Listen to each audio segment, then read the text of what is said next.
Сәлеметсіздер ме, құрметті қызықты әңгімелер каналының оқырмандары. Бүгін мен сіздерге ұры туралы әңгімені әңгімелеп беретін боламын. Каналға тіркеліп, лайк басып, достарыңызбен бөлісуді ұмытпаңыздар.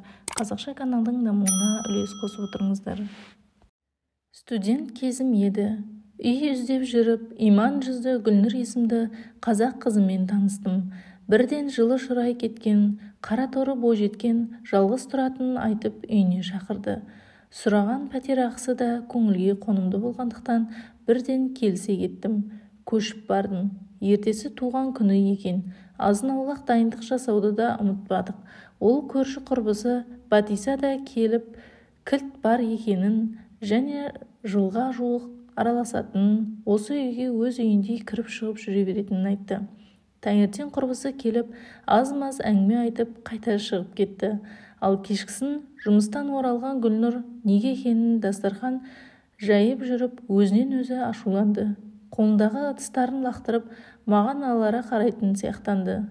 Мен Гүлнұрдың лезде өзгерген мінезіне қарап, таң-тамаша қалдым. Қонақтар да жиналды. Ақ тілектер айтылып жатқан, көңілсіз отырған Гүлнұрды бәрі ортаға алып, не болды? Неге көңіл күйің жоқ? Туған күні болған қыз осылай отырады ма? Деп жатты. Мен де оның ашуды жүзін жаратпай, өз туған күнінде көңілді отыршы дегенім сол. Қалай көңілді отырамын? Үйіме ұрып көшіп келсе деді бәрі. Дастарханнан тұрып, Гүлнұрды келесі бөлмеге оңаша алып кетті. Мән-жайды түсінбей қалған мен соңынан тұра жүгіріп едім. Ол маған бұрылып та қарамастан, сен әңгімемізге араласпашы деді. Бейтаныс ортада бейтаныс адамдардың қылығын ұқпаған күйі жатып қалдым. Еміс-еміс ақша жоғалғаны туралы естіліп жатты. Енді ойлана бастадым. Бәлкім абайсызда алып бір жерге қойдым ба? Мүмкін ұйқылы ойлау тауып алып шығармын мүмкін. Осы ойды санама ұялауы мұң екен. Өз-өзімді ыңғайсыз сезініп кеттім. Үйде менен басқа ешкім жоқ. Алған да мен болуым керек. Сонда қайда қойдым? Ұры кім? Сан ой санамды сан-саққа сүйреп мазам қашты. Таңертең мен ешқандай ақша алмағанымды айтып қалдым. Алайда күлімсіреген көздер мені ғана кінәлап тұрғанын ұқтым. Гүлнұр да жала жаба салатын қызға ұқсамайды. Қайта-қайта жылап, көзі білеуде болып жүр. Кенет қонақ қыздың бірі, мен емші балгер кісіні білемін. Арың таза болса, жүр сол кісіге барайық. Барасың ба деді. Кеттік дедім.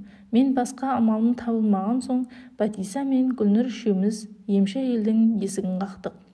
Гүлнұрдың әңгімесін тыңдап болған соң ол кісі Құран кітапқа үңіле бастады.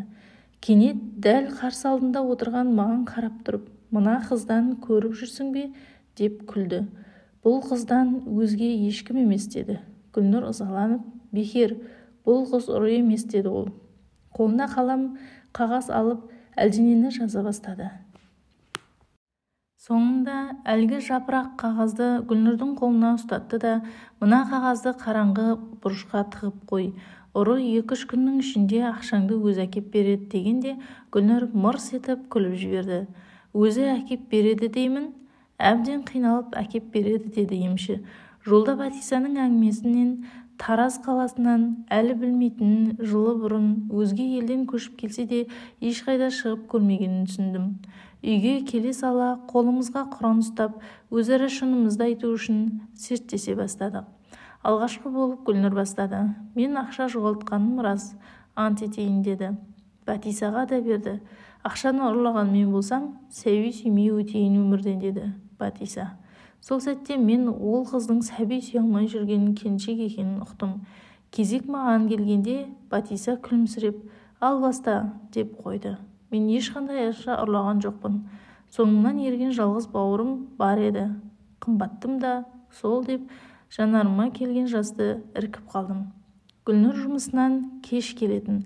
Әскери округта аспазшы.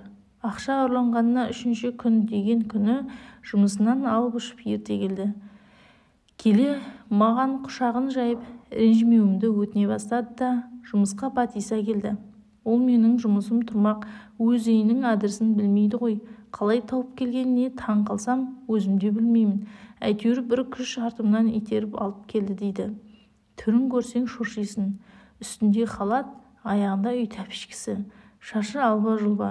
Мен 3-ші күні көз ілмедім. Гүлнұрдың ақшасын қайтар деп түнде әлдекімдер қылғындырып ұйқы бермейді. Кешірші мені, құрбым, деп қолыма ұрланған ақшаны ұстатты дегені менің жүрегім ауырып кетті. Енді ол сәби сүйе алмай қалса ше, деп ойланып қалды.